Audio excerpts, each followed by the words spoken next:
et bienvenue dans Intergender Action, un projet Erasmus+, financé par la Commission européenne. Dans cet épisode, nous parlerons de la communication intergénérationnelle, comment la renforcer afin d'éviter les malentendus, améliorer la collaboration et construire des équipes plus soudées et plus à l'écoute.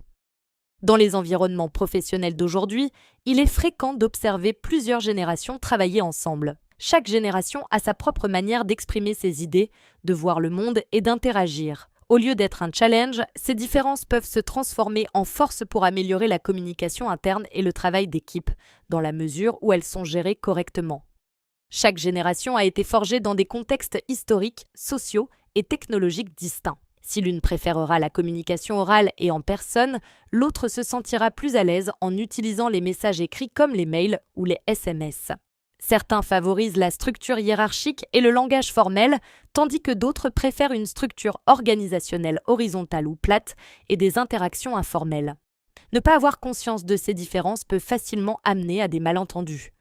Lorsque la communication est fragile, la confiance baisse, des tensions émergent et les stéréotypes générationnels font surface. Une simple phrase peut être interprétée de bien des façons en fonction de son contexte, du moyen de communication employé ou du ton utilisé. C'est pour cette raison que développer des compétences dans ce domaine est essentiel pour toute organisation qui souhaite rapprocher les générations. Une bonne communication intergénérationnelle signifie d'abord adopter une écoute active. Écouter sans juger, avec curiosité, se montrer ouvert, permettre de comprendre ce que souhaite exprimer l'autre. Cela implique aussi d'ajuster notre langage verbal et non verbal pour que l'on puisse être plus facilement compris, sans pour autant changer notre identité, mais en construisant un terrain d'entente.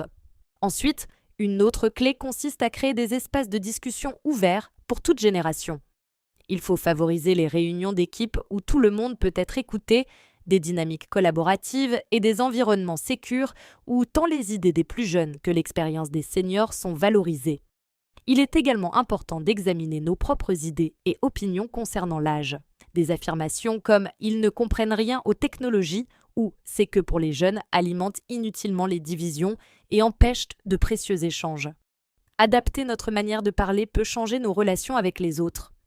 La place qu'occupe le leadership dans ce processus est cruciale. Les responsables et managers devraient montrer l'exemple en matière de communication inclusive, promouvoir une culture de feedback continu et s'assurer que toute information soit transmise de la manière la plus claire et accessible à tous, quel que soit l'âge. Favoriser la communication intergénérationnelle améliore non seulement le climat de travail, mais elle booste également la productivité, la créativité et la capacité d'une entreprise à s'adapter aux changements. Au lieu de se focaliser sur les écarts générationnels, on peut s'efforcer de construire des ponts, des liens fondés sur l'empathie, la patience et l'envie d'apprendre les uns des autres.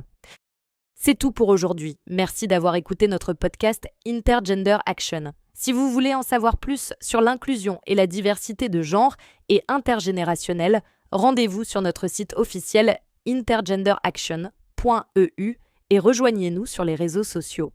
Financé par l'Union européenne. Les vues et opinions exprimées n'engagent que leurs auteurs et ne reflètent pas nécessairement celles de l'Union européenne ou de l'agence Erasmus+ France, Éducation Formation.